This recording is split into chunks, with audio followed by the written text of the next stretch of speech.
वंदे मातरम। आप देख रहे हैं खबर उत्तराखंड और मैं हूं आपके साथ आयुषी गुप्ता। चलिए बुलेटिन की शुरुआत करते हैं। विधानसभा सत्र के दूसरे दिन की कार्यवाही जारी है। आपको बता दें कि बागेश्वर से पूर्व विधायक और मंत्री को दी गई श्रद्धांजलि। रामप्रसाद टमटा को सदन में सीएम ने श्रद्धांजलि दी। 50 सालों तक कांग्रेस के सदस्य रहे रामप्रसाद टमटा उत्तर प्रदेश में 1993 में बागेश्वर से चुने गए थे विधायक। साल 2002 में उत्तराखंड में चुने गए थे ये विधायक। 2002 से 2004 तक एनडी तिवारी सरकार में रहे मंत्री। 2017 में कांग्रेस से टिकट न मिलने पर बीजेपी में शामिल हुए थे।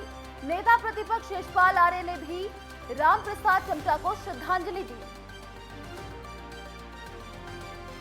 तो नेता प्रतिपक्ष यशपाल आर्य ने भी श्रद्धांजलि दी। ये बड़ी खबर देहरादून से सामने आ रही है। विधानसभा सत्र के दूसरे दिन की कार्यवाही जारी है।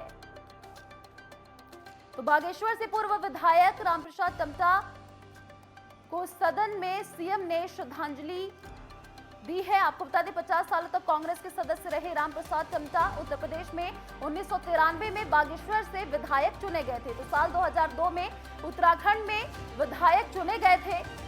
2002 से 2004 तक एनडी तिवारी में मंत्री रहे थे। 2017 में कांग्रेस से टिकट न मिलने पर बीजेपी में शामिल हुए।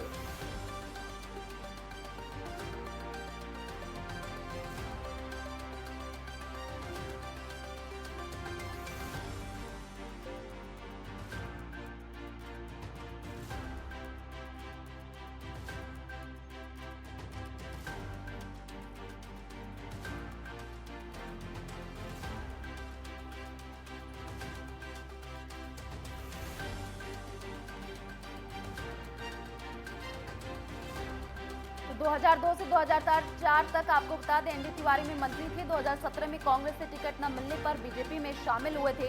नेता प्रतिपक्ष यशपाल आर्य ने भी श्रद्धांजलि दी है। तो देहरादून से ये खबर। विधानसभा सत्र के दूसरे दिन की कार्यवाही जारी है। बागेश्वर से पूर्व विधायक और मंत्री को श्रद्धांजलि दी गई। रामप्रसाद टमटा को सदन में सीएम ने श्रद्धांजलि अर्पित की। 50 सालों तक कांग्रेस के सदस्य रहे रामप्रसाद टमटा।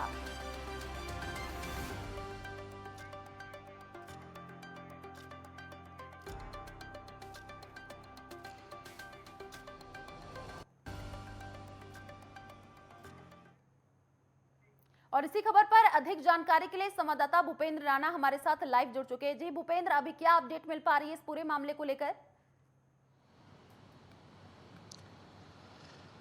देखिए, सदन की दूसरे दिन की कार्रवाई जो है वो अभी चल रही है और प्रश्नकाल जो है वो चल रहा है। नियम 58 के तहत तमाम जो विपक्ष के जो विधायक हैं और जो सत्ता पक्ष के जो विधायक हैं वो अपने सवाल जो है वो उठा रहे हैं। जिस प्रकार से अभी अगर बात की जाए तो अभी जो है नियम 58 के तहत झबरेड़ा से जो विधायक हैं कांग्रेस के, वो उन्होंने जो है बेरोजगारी का मुद्दा जो है वो उठाया है और बेरोजगारी के मुद्दे पर जो है सदन में चर्चा चल रही है, वाद विवाद जो है वो चल रहे हैं और उस पर जो है वह संसदीय कार्य मंत्री जो है उनके सवालों के जवाब जो है वो दे रहे हैं। क्योंकि जिस प्रकार से जो है विपक्ष के जो विधायक हैं वो लगातार सवाल उठा रहे हैं कि बेरोजगारी जो है इन 4-5 सालों में जो है अपने चरम पर जो है वो पहुंच चुकी है। जिस प्रकार से कोविड काल रहा है, कोविड काल के बाद से जिस प्रकार से सरकार ने कहा था कि यहाँ पर जो है रोजगार खोले जाएंगे, स्वरोजगार से जोड़ा जाएगा, लेकिन देखा जा रहा है कि उसके बाद से तो किसी को जो भर्तियां हैं ना भर्तियां हो पा रही है। जो युवाएं हैं वो रोजगार के लिए जो है वो तरस रहे हैं। तो तमाम ऐसी चीज़ों को लेकर जो है नियम 58 के तहत जो है विपक्ष ने इस पर जो है वो सवाल उठाया और इस पर जो है प्रश्नकाल के दौरान जो है संसदीय कार्य मंत्री जो है वो विपक्ष के सवालों का जवाब दे रहे हैं। साथ ही जिस प्रकार से जो है आज राम सिंह टमटा को जो है वो अभी श्रद्धांजलि दी गई है। 2002 से 2004 में जिस प्रकार से वो बागेश्वर से जो है वो चुनाव लड़े थे, वहाँ से जीते भी थे। कांग्रेस के लंबे समय तक वो कांग्रेस में रहे, मंत्री रहे और जिस प्रकार से उनका निधन हुआ था 2017 में भाजपा में शामिल हुए थे। क्योंकि कांग्रेस ने उनको टिकट नहीं दिया था तो 2017 में वो भाजपा में शामिल हो गए थे और कुछ ही महीने पहले जो है उनका निधन हो गया था। उनको जो है आज पूरे सदन की ओर से जो है उनको श्रद्धांजलि श्रद्धांजलि दी गई, मुख्यमंत्री ने उनको श्रद्धांजलि दी है, नेता प्रतिपक्ष यशपाल आर्य ने उनको श्रद्धांजलि, तमाम जो सदन की जो कार्रवाई की जब शुरुआत हुई तो उनको जो है वो श्रद्धांजलि अर्पित करते हुए उन पर चर्चा की गई कि किस तरीके के वो नेता रहे हैं, क्या क्या खूबियां उनमें थी, किस तरीके के काम उन्होंने किए। क्योंकि जिस प्रकार से जो है जो तांबे के बर्तन बनाने को लेकर जो है उनको राष्ट्रपति सम्मान भी जो है वो दिया गया था, तो उसको लेकर जो है विस्तृत चर्चा जो है वो वहां पर की गई। वहीं नियम 310 के तहत जो है जिस प्रकार से खाद्य वितरण को लेकर जो है विपक्ष ने सवाल उठाया, तो उसके जवाब में जो है जो खाद्य मंत्री रेखा आर्या हैं उन्होंने अपने जवाब में कहा कि जिस प्रकार से जो है पात्र और अपात्र को लेकर जो है ये अभियान एक चलाया गया था राज्य सरकार की ओर से कि जो पात्र जो राशन कार्ड धारक है उन्हीं को जो है राशन जो है वो दी जाए। कई क्योंकि देखा जा रहा था कि जिस प्रकार से जो बीपीएल और अंत्योदय और एपीएल के जो कार्ड बनते हैं उसमें ज़्यादातर ये देखा जा रहा था कि जो अंत्योदय की रेखा में आते हैं उनके कार्ड नहीं बने हुए थे, कई ऐसे थे जो एपीएल में थे उनको जो है अंत्योदय में रखा गया था, तो कई सारी धांधलियां जो है उसमें देखी गई थी जिसके चलते जो है पात्र को और अपात्र को नाग को लेकर जो है एक अभियान चलाया गया था जिसमें 58,000 से ज़्यादा कार्ड जो हैं वो सरेंडर जो है अभी तक कर दिए गए हैं। यानी कि उन पर जो है हालांकि अभी तक कार्रवाई तो सरकार की ओर से नहीं की गई क्योंकि उसमें साफ फोकस जो है वो किया गया था कि जो भी कार्ड जो है स्वेच्छा से अपना कार्ड सरेंडर जो है अगर करेंगे तो उन पर जो है कोई कार्रवाई नहीं होगी। तो अभी लगभग जो है 58,000 से ज़्यादा जो है कार्ड धारक जो है वो सरेंडर, तो इसका जवाब जो है रेखा मंत्री की जो खाद्य मंत्री रेखा आर्य हैं वो सदन में जो है विपक्ष को दे रहे हैं। जी चलिए, शुक्रिया तमाम जानकारी साझा करने के लिए। वहीं बीते दिन धामी सरकार ने प्रदेश के विकास के लिए बजट पेश किया। आज सत्र के दूसरे दिन बजट पर चर्चा हो रही है। आपको बता दें कि सरकार ने लगभग 64,000 करोड़ का बजट तैयार किया है। वहीं हमारे संवाददाता उपेंद्र सिंह राणा ने वित्त मंत्री प्रेमचंद अग्रवाल से की खास बातचीत, जिसमें उन्होंने कहा कि बजट सत्र को लेकर पूरी तैयारी की गई है और मंत्री भी पूरी तैयारी के साथ जवाब दे रहे हैं। विधानसभा का बजट सत्र का आज दूसरा दिन है। हमारे साथ संसदीय कार्य मंत्री और वित्त मंत्री प्रेमचंद अग्रवाल जी हमारे साथ मौजूद हैं। सर, क्या देखते हैं, किस तरीके से देखते हैं बजट को, जिस प्रकार से बजट को पेश किया गया है? कहा जा रहा है कि एक संपूर्ण विकास, उत्तराखंड के विकास को लेकर जो है बजट तैयार किया गया है, जिस प्रकार से राय भी ली गई थी आम जनता से, किस तरीके से इसको देख रहे हैं? देखिए, जिस प्रकार से बधाइयाँ आ रही हैं, माननीय विधायकगण, मंत्रीगण, अन्य लोगों ने, समाज के अन्य लोगों ने जिस प्रकार से मुझे बधाइयाँ दी हैं, तो मैं कह सकता हूं कि उन्होंने भी जिस अपेक्षाओं से चाहा था कि बजट इस प्रकार से वो आया है। अब आप देखिए, इसमें हमने व्यापारियों के लिए, किसानों के लिए, महिलाओं के लिए, युवाओं के लिए, पलायन पे, बेरोजगारी पे, सब पे हमने इसमें फोकस किया है और एक संतुलित बजट पेश हुआ है। तो मैं मान के चलता हूँ कि ये हमारे उत्तराखंड के लिए, उत्तराखंड वासियों के लिए एक अच्छा बजट कह सकते हैं। विपक्ष का मानना है कि जो बजट आया है उसमें ना मातृशक्ति के लिए कुछ है, ना बेरोजगार युवाओं के लिए कुछ दिया गया है। मतलब सारा जो है सिर्फ खेल जो है उसमें किया गया है, उसमें कोई काम जो है सही तरीके से नहीं किया गया बजट को पेश करने में। मुझे तो एक गाने का 2 लाइन याद आती हैं कि कुछ तो लोग कहेंगे, लोगों का काम है कहना। तो वो कहें, अपनी बात कहें, उनको कहने का अधिकार है। लेकिन जब सामान्य लोग उसकी तारीफ कर रहे हैं, अनेकों लोगों की बधाई आ रही है, तो मैं समझ सकता हूँ कि पूरी तरह से बजट संतुलित है। महिलाओं के लिए आप देखिए, हमने वर्ष भर में जो माननीय मोदी जी ने हमारे महिलाओं के लिए उज्ज्वला योजना का सौगात दी थी, हमने साल में 3 उनको रिफिल कराने का इसमें प्रावधान किया है। हमने घसियारी योजना जो पूरे उत्तराखंड में 4 जिलों में थी, उसे पूरे उत्तराखंड के पहाड़ी जिलों पे करने का हमने निर्णय लिया है। पलायन पे हमने चोट की है, हमने युवाओं के लिए काम किया, हमने व्यापारियों के लिए जो 5 लाख बीमा की राशि थी उसको हमने 10 लाख रुपए किया है। यानी कि हर वर्ग को हमने इसमें जोड़ने का काम किया है और जो स्टेक होल्डर्स थे, हमारी जनता थी, उन्होंने जो सुझाव दिए थे उसमें इसमें जोड़ने का काम है। बिल्कुल साफ शब्दों में उसमें लिखा भी है, हमने दर्शाया भी है। और जिस समय मैं बजट पेश कर रहा था, मुझे खुशी है इस बात की, अनेकों लोग उसकी प्रशंसा कर रहे थे। तो अब विपक्ष है, कहिए, जो भी कहेंगे हम स्वीकार करेंगे। सर, उनका ये भी कहना है कि होमवर्क करके जो है मंत्री नहीं आए हैं। कल जिस प्रकार से पहला सत्र का पहला दिन रहा, उसमें देखा गया कि जो है सही से जवाब जो है विपक्ष का नहीं दिया गया। इस तरीके के आरोप जो है विपक्ष लगा। विपक्ष को हम कांग्रेस के रूप में देख सकते हैं और कांग्रेस आज हाशिए पे क्यों है? क्योंकि वो अपने बात को मनवाना चाहती है, मनमानापन चाहती है। लेकिन जनता आज उनकी बात को स्वीकार करने को नहीं है तैयार। सर लास्ट सवाल ये है कि आज क्या कुछ रहने वाला है सर सत्र के दौरान? देखिए, जिस प्रकार से बजट पे कल पेश किया गया, आज उस पर हाईवे पे चर्चा होनी है और पूरे दिन इस पे चर्चा होगी। बाकी विधायी कार्य जो है वो चल रही है। बहुत बहुत धन्यवाद सर हमारे साथ बातचीत करने के लिए। तो ये थे वित्त मंत्री प्रेमचंद अग्रवाल, जिनका कहना है कि आज जिस प्रकार से बजट पेश किया गया है तो उसके बाद आज जो है इस पर आय और व्यय पर चर्चा होगी। और जिस प्रकार से विपक्ष जो आरोप लगा रहा है कि सही से जो है होमवर्क मंत्री नहीं करके आए हैं, उनका कहना है कि मंत्री पूरी तरीके से जो है वो होमवर्क करके आए हैं, पूरी तैयारी के साथ जो है वो जवाब दे रहे हैं। अपने सहयोगी नरेंद्र पिमोली के साथ मैं उपेंद्र सिंह राणा, नेटवर्क 10 देहरादून। चलिए रुकते हैं छोटे से ब्रेक के लिए, जल्द लौटेंगे कुछ और खबरों के साथ।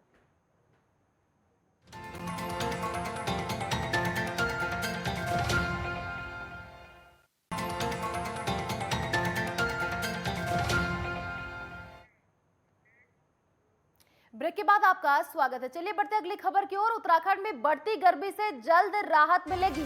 आपको बता दें कि प्रदेश में आज से प्री मॉनसून एक्टिविटी के आसार नजर आ रहे हैं। आज से कई इलाकों में बारिश की संभावना जताई जा रही है। पहाड़ी मैदानी दोनों इलाकों में बारिश के आसार नजर आ रहे हैं। 17 जून से भारी बारिश का अनुमान। मौसम विभाग बारिश से तापमान में गिरावट आएगी। तो 17 जून से भारी बारिश के अनुमान लगाए जा रहे हैं। बारिश से तापमान में गिरावट आएगी। तो उत्तराखंड में बढ़ती गर्मी से लोगों को राहत मिलती हुई नजर आएगी। उत्तराखंड में आज बारिश के आसार नजर आ रहे हैं। आपको बता दें कि बढ़ती गर्मी से जल्द लोगों को राहत मिलती हुई नजर आएगी। आज से प्री मॉनसून एक्टिविटी के आसार दिख रहे हैं।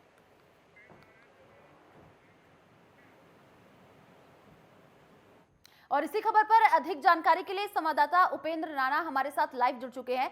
जी उपेंद्र, देखिए अब उत्तराखंड में लोगों को गर्मी से राहत मिलती हुई नजर आएगी। आज भी ऐसा है कि मॉनसून आ सकता है। अभी क्या जानकारी मिल पा रही है मौसम को लेकर?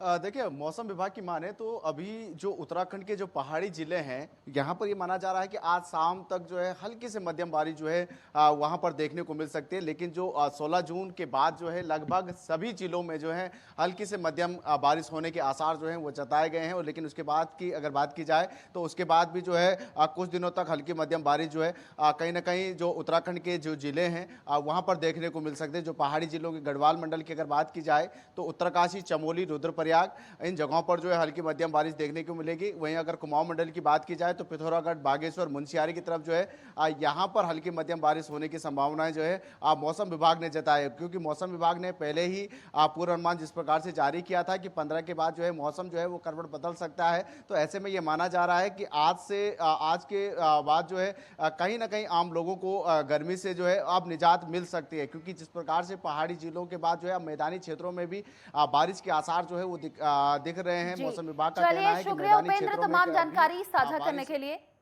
बढ़ते अगली खबर की ओर। उत्तराखंड के राज्यपाल लेफ्टिनेंट जनरल गुरमीत सिंह आज अल्मोड़ा दौरे पर रहे। इस दौरान राज्यपाल गुरमीत सिंह ने प्रसिद्ध जागेश्वर धाम और चितई मंदिर के दर्शन किए और पूजा अर्चना की। राज्यपाल गुरमीत सिंह ने उत्तराखंड और देशवासियों की खुशहाली के लिए प्रार्थना की। वहीं मंदिर दर्शन के लिए जागेश्वर और चितई मंदिर पहुंचे। राज्यपाल गुरमीत सिंह ने कहा कि देवभूमि उत्तराखंड में देवी देवताओं का वास है। राज्यपाल ने कहा कि इस बार 4 धाम यात्रा में रिकॉर्ड श्रद्धालु पहुंच रहे हैं। अब तक करीब 22 लाख श्रद्धालु 4 धाम यात्रा में पहुंच चुके हैं।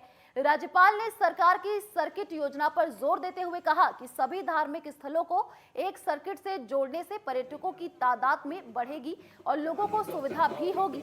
उन्होंने कहा कि सड़क, हेलीपैड और अन्य सुविधाओं को भी बढ़ाने की जरूरत है।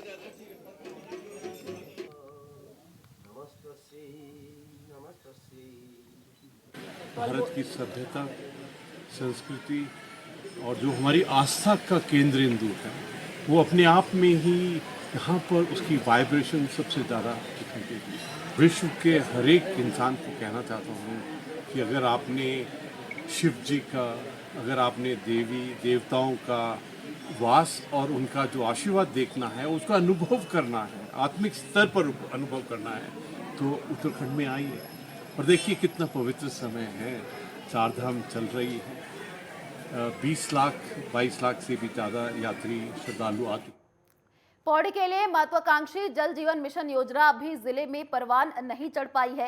योजना से जुड़े परिवारों के घरों तक जल संस्थान और जल निगम ने पेयजल लाइनें तो बिछा दी, लेकिन इन पेयजल लाइनों में पानी की सप्लाई नहीं हो रही है, जिसके चलते घरों में लगे ये नल केवल शो पीस बनकर रह गए हैं। हालांकि विभाग का दावा है कि जल जीवन मिशन योजना के दूसरे चरण की कार्य योजना जैसे ही धरातल पर उतरेगी, वैसे ही हर घर में लगे नल तक जल भी पहुंचा दिया जाएगा।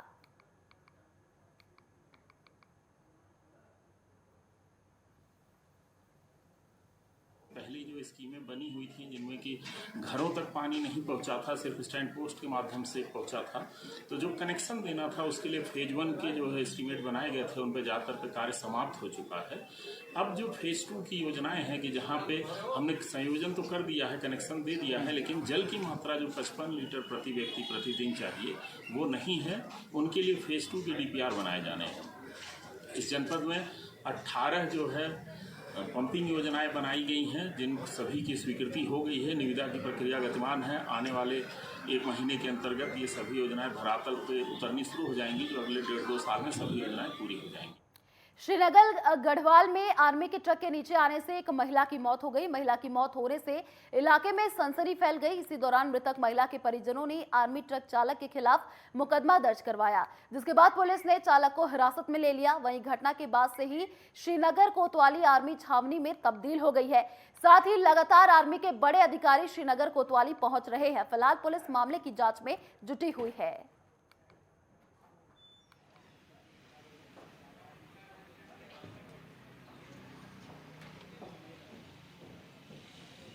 पे अभियोग पंजीकृत किया गया है। कल एक्सीडेंट हुआ था, आर्मी के ट्रक से एक्सीडेंट होना बताया था, जो तहरीर के अनुसार है। उसमें इन्वेस्टिगेशन की जा रही है और उसमें ड्राइवर को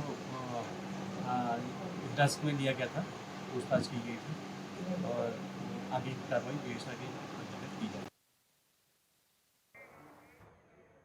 उत्तराखंड के पूर्व सीएम त्रिवेंद्र सिंह रावत ने अपने मुख्यमंत्री काल में केंद्रीय सड़क परिवहन मंत्री नितिन गडकरी से मिलकर चारधाम ऑल वेदर मार्ग के संबंध में चर्चा की थी।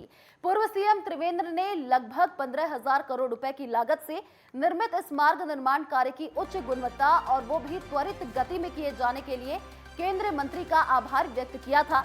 साथ ही चर्चा में यह विषय भी आया था कि ये मार्ग देश की सीमाओं तक भी जाते हैं, अतः गुणवत्ता से किसी भी प्रकार समझौता नहीं किया जाना चाहिए।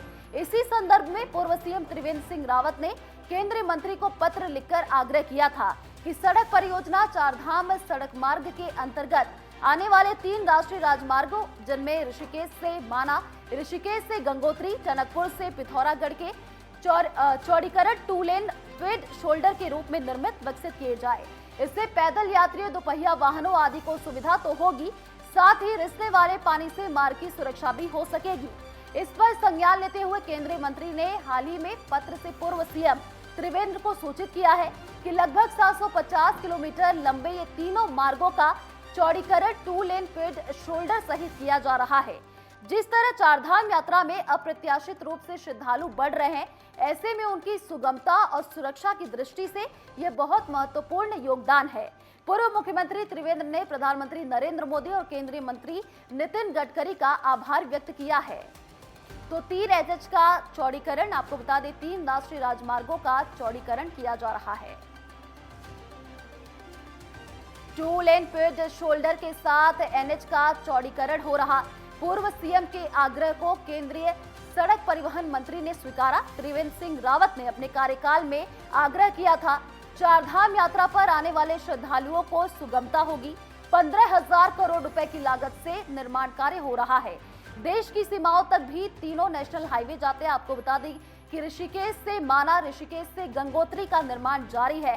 टनकपुर से पिथौरागढ़ तक तीनों NH का चौड़ीकरण किया जा रहा है। पूर्व सीएम ने पीएम मंत्री नितिन गडकरी का आभार जताया।